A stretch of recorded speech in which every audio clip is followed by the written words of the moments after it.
Good morning, everybody. I just got a new Megan's Plant Boutique outfit, so I'm really excited about it.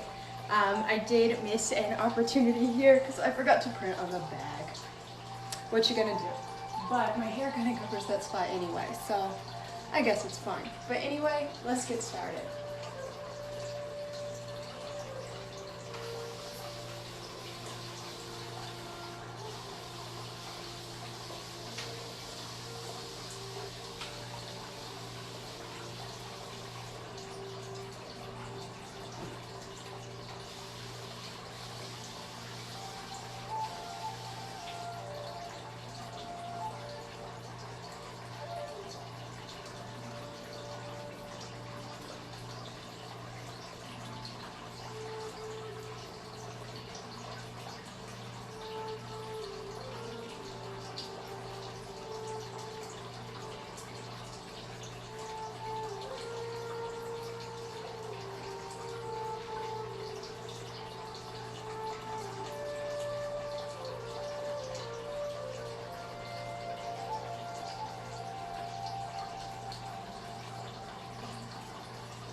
Forgot to play our motivational speech, so let me get that started. This is impact theory.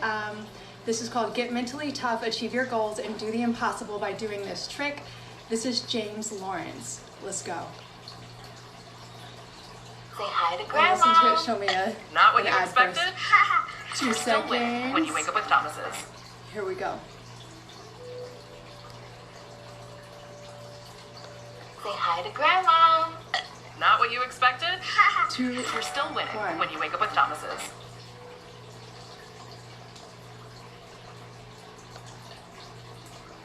Okay, I guess it just wants to play this ad over and Say over hi to again. Grandma. Let's see if I Not can what get it you to skip expected. this. You're still Sorry, winning guys. when you wake up with Thomas's. Oh my lord. Here we go. 99.76% of my shots. the number one player in the entire league. I'd have a $100 million contract Of all time. ever.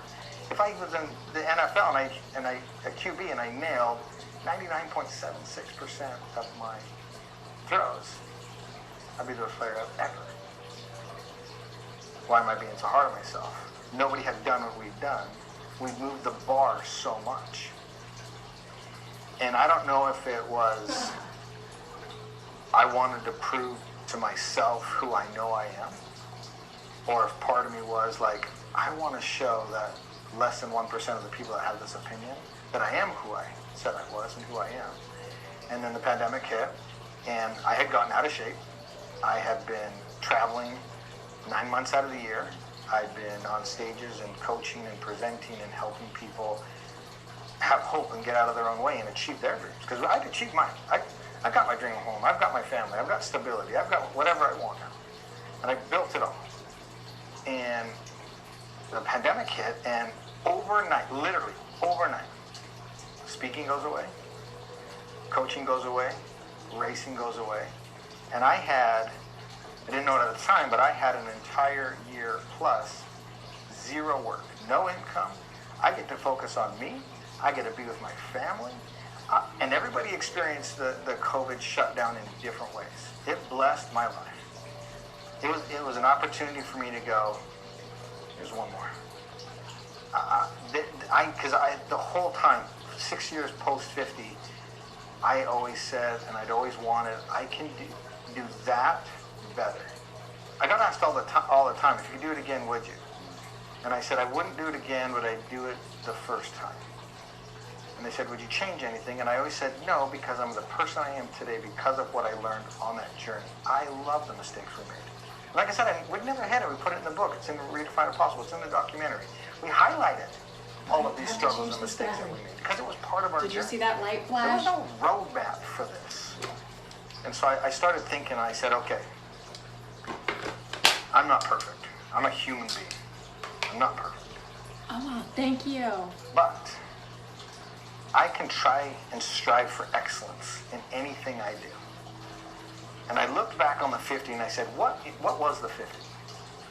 The 50 represented to me chaos, logistics, fatigue. And I said, okay, if the 50 was what we did was dubbed redefining impossible, if I remove chaos, if I remove confusion, if I put systems and team in place, if I control my surroundings, can I double what people thought was impossible? Because what I initially set out to do on the 50 was how many consecutive full distance tries can the mind and the body do? I didn't find that out because logistics and chaos got in the way. We had no money, we bootstrapped it, and we were relying on the general public to be there when they said they would be there in each state as a volunteer. We're at the mercy of everybody. And we had, the wingman, you've seen them and they're crazy and the mistakes they made. And he hit a deer in the middle of the night, no fault of his own. He was exhausted, but that took out our generator. We couldn't carry food, all these things. So the 50 was chaos and confusion and logistics. And I said, if I can remove those, control those, put team and systems in place, financially we're in a different spot. If we did this all in a remote location, can I achieve my goal of finding out what the mind and body can do as far as consecutives is concerned? And that's where we landed on 100 in Utah because the pandemic wiped my calendar out. And I said, I've got possibly a year to get ready physically and mentally, to draw from my past experience and to see if that's possible. And on March 1st, 2021, we set out on a journey to see if that was possible and do 100 consecutive. Now there's different ways to frame that goal. Because you can say the word 100 consecutive or 100 consecutive days, and it's hard to conceptualize that or figure out what that is. It's a quarter of a year. So now take the iron distance, it's 140.6 miles. Well, if you just say 146 miles a day, it's hard to conceptualize too. So it's 14,060 miles over 14 days, which is 140 miles a day. And we set out on that journey, and again, you wouldn't do something if you knew how damn hard it was going to be, and you wouldn't do something if you had all the answers and you don't start as the expert. And so we did. We set out on a journey on March 1st, and the rest is history. And I am so proud of myself. I'm so proud of our team. And we left no doubt. We left no doubt to who we said we were and the criticism we silenced everybody, and I challenge anybody to find a flaw or an asterisk to what we did. Hey guys, I hope you've joined the Impact Theory Discord, which, if you were unfamiliar with Discord, it is basically a more fun Slack. But if you need another reason to join, here is the ultimate one. On October 13th, we are going to be dropping our most valuable product yet, maybe the most valuable product that we will ever offer in the form of an NFT. This yet to be revealed NFT token will give you unparalleled access to everything I am working on. Special discounts, free access, exclusive access, and much, much more. If all of that was exciting to you and you want to learn more, click the link below to join our Discord community and follow the steps to read my article, The Beginner's Guide to Crypto and NFTs. Reading that and joining the Discord community will make sure you are ready for October 13th. It's so funny that 0.24 would, and look, it would fuck with me as well, so I completely get it. But on the outside looking at you, I'm like, really? Yeah. Like, you let that fuck with you? It's so crazy. Like, the story alone of, like, the first or second night where you have to fly coach with 5 kids after waking up and not even sleeping, running a triathlon, then flying to the next day with 5 kids in coach and do the next one. I was like, come on, Meow, like, at what point do we say, like, this is so fucking absurd? In fact, if you want to complain about that, you go do the fucking 50-50-50, and then you can complain. But it would fuck with me too. That's the weird thing. Like, and I can imagine. That's what makes you special, though. Does it, or are we just wired like that? Like, what I think makes me special is I'd find a way to the other side of that. Whether it was doing what you did and finding some even fucking more just absurd thing and like going, okay, this time there's not going to be an asterisk, as you called it. Because I think the human mind is just a certain way.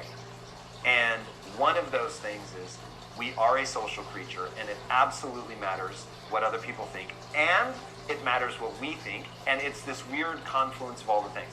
So it didn't bother you until you got the echo back from people that, oh, this is an asterisk. But once it got in your head, then it's all over. Because now it's like you can't escape it. Well, because if you remember in our first interview, I said at some point in time, I didn't care what people thought, and I wasn't trying to prove them wrong, I was trying to prove myself right. And I said that's a very different energy. And I don't know when that shifted, because I still believe that. I believe I'm successful in what I do because I don't care what people think. I'm not comparing myself against somebody else's standard of excellence. If I did, I would have been satisfied with 10 in a row, right? And so why push that envelope? But I think it's because I know that there's more. I know that wasn't acceptable. And deep down, I believe I'm a person of integrity, and my word is my bond. And for some reason, I'll be honest, 100 was for me. 1,000%. It was for me. Because that question was posed to me, it did bring up the conversation. That internal dialogue was, well, did that 0.24% matter? If you said you were going to do that, did you do it? And I said, yes. And then you just have that whole conversation. Well, are you rationalizing it? Did you actually do it? Are you right? Do you give them any power? And so it's that entire conversation with that tiniest bully that we give so much power to. And I wouldn't have said this before, but I am so glad I gave that little voice a little bit of power, because it brought out the best in me. It brought out a different beast that came out and literally doubled what everybody thought was impossible. I call it, we defied logic. It was so, I don't even know what the word is, unlogical for what we set out to accomplish. And again, full circle, my perception perspective was different based on the experience that I had learned and how I evolved through that process. When I woke up and I presented the thing to Sunny and said, I want to tackle 100 consecutive. Her hesitation wasn't, it's possible or not possible. It's, how is this going to disrupt my life and our kids' lives? And how do I balance and framework that? even her perception has changed. Like, no question in her mind. Literally, the question wasn't, is it possible? Can we do it? It was like, okay, how are we going to fit this into our kids' life? Because we're 6 years removed from the 50. Our kids were 6 to 12. Now they're 12 to 18.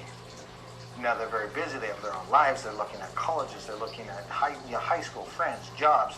You can't displace your family, and so you have to framework how is this going to work with 7 of you. And that's a different conversation, and it's crazy because her perception was the same as mine. Yeah, that's totally possible based on what we've done. Now our preparation needs to match that goal and get it done. Let's talk about criticism and people that throw shade. How did you, so it brought out the best in you ultimately, but how did that conversation go? How did you begin to switch it? And then as you were doing this, was there ever a time, because I'm a big believer in what I'll call the dark side, and I mean that in a Star Wars way, where it's like nature only gave you pleasure and pain. And so why people don't leverage the anger, the rage, that side of the equation, to me is a mystery. I don't understand it. So I think they're both useful. I think you have to be very careful how much time you spend in the dark energy, because it's very corrosive, and over time it ends up destroying you and not, the other person. But it gives you some pretty powerful impetus, for sure. Was there any of that, like, you're going through the 100, you're fucking tired. I mean, you were running on a stress fracture through some massive percentage of this. So are you saying to yourself, there's going to be no fucking asterisks on this? Like, I'm going all the way? Yeah, absolutely. What I learned from the 50 was what you say you're going to do is the expectation, and if you deviate from that, it gives them permission to then attack you. So on our website, we said, these are the rules of the 100. If we deviate from these, come at me full force. I deserve it. And that's one of the biggest lessons that I learned is you have to set up the standard and the expectation. And then once I set out those parameters, there was zero deviating from it. And I learned if I do, they will come at me. And I was so driven to not give anybody an ounce of power or ammunition to come at me with anything. And so it was, every situation I was in was, go back to, this is a great lesson for anybody in life. And before you go on any journey, whatever you're doing, figure out your ethos, what you truly stand for. Then every decision after that becomes easy. Should I do this? Does it align with my core values, black and white, yes or no decision making? Once you set out the parameters for the 100, what that looks like, that's your ethos for this project. Then you go back during a decision, should we do this or that? Go back to the ethos, black or white, easy question, easy answer. And so once we wrote out the parameters, made it public, that's what it was. And it was everything outside. Day number 1, 18 degrees outside. Whoa, 18 degrees, try riding your bike in 18 degrees when that happens. It's very, very cold. I made a colossal mistake in planning the 100. I looked at the average temperature for March in Utah. I'm like, oh, 50s and 60s. I can do that. That's the high. Never on one day of the 100 was I on my bike during the high of the day. It was on there at 7 in the morning. Day number 1, 18 degrees. And so we were immediately up against it as far as like your ethos, because that would push anybody inside. We biked through snow. We biked through sleet. We biked through hail. Like there was a moment, and it was so amazing the way the cycling community came out, but there was one day it was so cold, we called it a snow day, and we stopped several times to either refuel, and we went into a gas station, and one of the guys went to take his gloves off, bite it to get the glove off, and nearly bit through his finger because it was so cold, and he didn't realize he was actually biting into his finger. Whoa. That's how cold it was, and we were all that cold. But it was just a quick stop, and he was trying to take his glove off so he could, refill his water bottle to get back out on the road. But those are the conditions that we started at, and it's an immediate gut check the first week of the journey, realizing, hey, I'm on day 10, I've got 90 more of these. Where am I at? And you mentioned that stress fracture that I had in my shin. It started with an undisclosed ankle injury that I went into it with that I didn't want to tell anybody about, and it quickly exploded up my leg. Because when you're in training for something like this, you have to minimize the damage You don't want to overtrain, and you don't want to hurt yourself before you start. And so there's an obvious immediate ramp of volume. That's unavoidable. And your body has to go through the adaptation phase of doing that. Well, my body didn't handle it. I turned 45 in the middle of this journey. I'm older. And I developed a stress fracture. And it got to the point where it felt like I knew my leg was going to break. And I had to manage the pain in every step I was taking on the marathon. I was like, this next step, my leg's going to break. This next step, my leg's going to break. And I'd manage the pain, and I'd black out. I'd pass out, and Casey was there, one of the wingmen. He did all the runs with me. He'd catch me, and within 5 seconds, I'd come back to. And we'd do a little countdown, and we made a shirt that says, "Here we go." Because that's what we'd say. We'd audibly say it out loud, "Here we go," and we'd get moving again, and I'd manage it, black out, catch me. And he said, "You know, you're blacking out those entire last 6 miles." And I said, "I know." But it's what we had to do, because the question I had to ask myself was, is the next step going to kill me? That's one of my major ethos. One of my major mantras is the next step going to kill me? And it was about day 15. I was at the peak of the shin problem. Literally thought like my leg was going to break. Didn't know what to do. I was at the completion of the day. And I looked at Sunny, and we were back at my house, and I said, I don't think I can manage that level of pain for 85 more days.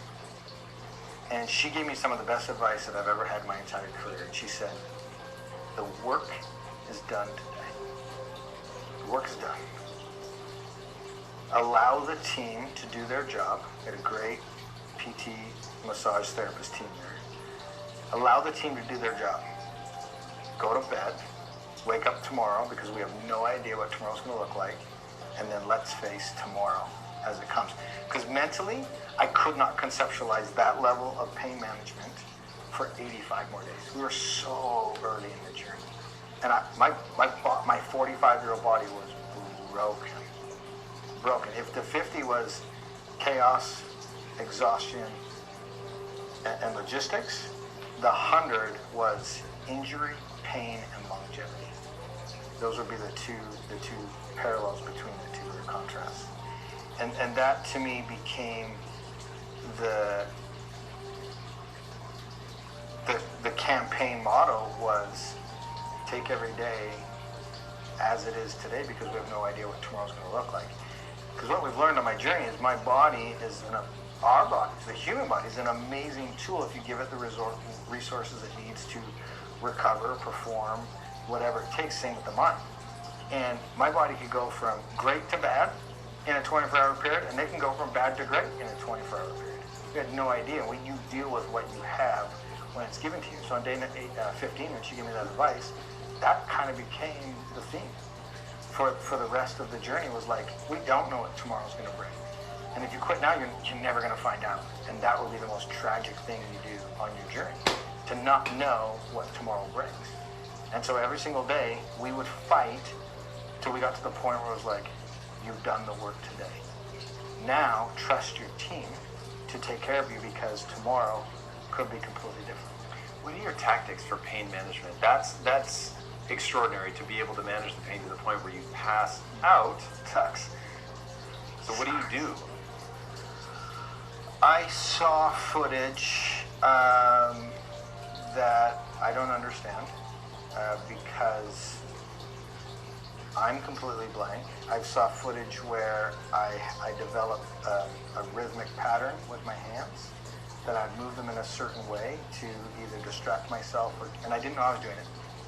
And I would take myself somewhere else. And I think over time, with dealing with pain, you develop techniques, and everybody's going to be different. I didn't have that technique in 2012 when I broke the world record for official events around the world. I didn't have that technique.